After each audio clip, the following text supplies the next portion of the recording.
حق د ښځو صفات منکې راغلي. والله موږ نه ښځې مخې دي. ښځو لپاره جنت ته تګ هم ډېر اسان دی. دوه خبرې دي. مخکې به د ښځو د سړو تمیز او توفیر کېده. سړي په سړیتوب باندې مشهور و چې یاره دا سړی دی، دروند خوی به یې کو، الزامونه بازاري زبان به نه استعمال.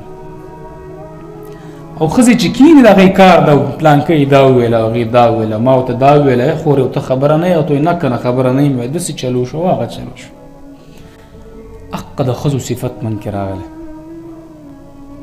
موږ نه ښځې هم ښې دي. اوس یو خلکو ویله چې چا دوه ښځې په یو مجلس کې ولي، څو دروغجنان را جمع شوي وي، دروغ ویل. یو دروغجن پکې دا وویله، دوه ښځې بس کې ناست دی او غلې وې، نورو ته چقچق یې ویل چې هلکه دا صحیح دروغ دي. دوه ښځې او په بس کې ناست دي او غلي، دا ممکنه ده؟ دا کېدلی نه شي. حق د ښځو صفات منکې راغلي. والله موږ نه ښځې هم ښې دي. ښځو لپاره جنت ته تګ هم ډېر اسان دی. دوه خبرې دي چې ایمان لري، مسلمان یې، پنځه وخته لمونځ کوي، د خپل عورت حفاظت کوي او د خاوند اطاعت کوي، دا جنت ته ځي. ته به څه کوې؟ وایي دپاره جنت اسان دی. ته به څه کوې؟ دا خو ډېر کړاوونه دي، خو الټه دي بیا ځان وایي دا بوج را اچولی. دلته خو به توبه وباسې، خبره ختمه. خو که چېرته د دې حالاتو سره دغه ته لاړئ قیامت ته، هلته بیا ګورې داسې نشته دی. هلته به ستا اعمال اخیستلی کېږي چې اعمال دې ختم شو، د بل چا ګناهونه به در باندې بار کېږي. یو سړی به راوست، د الله رسول وایي تدرونه، تاسو پوهېږئ مفلس چاته وایي؟ صحابه وایي یاره د الله رسوله چې مال ورسره نه وي، دا ورسره نه وي، هغه. الله رسول وایي نه، مفلس دا نه دی. مفلس دا دی چې د دحامې د غرو مرا د هغه طرف ته غرونه وي په سعودي کې، داسې اعمال یې کړي، ډېر اعمال به یې کړي، او را به شي الله ته به یو سړی وایي چې الله دې ما دا کنسلې کړي، دې ما سره ظلم کړی، دې ما باندې ګزار کړی، دې زما بېزتي کړې وه، دې دا کړي دا کړي، ټول اعمال به ترې واخلي. خو د ده سزا به نه ختمېږي. ولې؟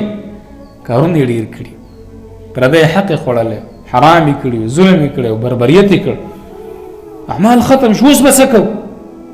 الله به ورته وایي دا خپل ګناهونه پرې واچوه، پیټې به پرې بار شي. سادهګان، زما دپاره او د بل دپاره او د بل دپاره خپل آخرت مه خراب، خپل آخرت جوړ کړئ. تاسو هم، زه هم او نور هم. او تاسو هم د بل چا دپاره خپل آخرت مه خرابوئ.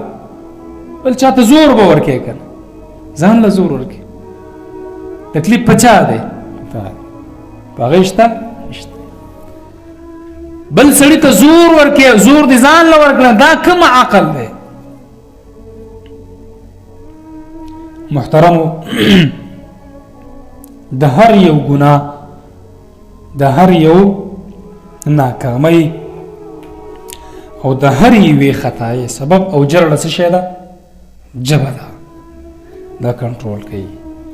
چې دا کنټرول شوه، کامیابي ستاسو لازمه ده او حقه ده. او که دا کنټرول نه شوه، تباهي، ضلالت او رسوایي زموږ مقدر دی، دې نه شي اوړدلی. الله دې په دې خبرو د عمل توفیق راکړي.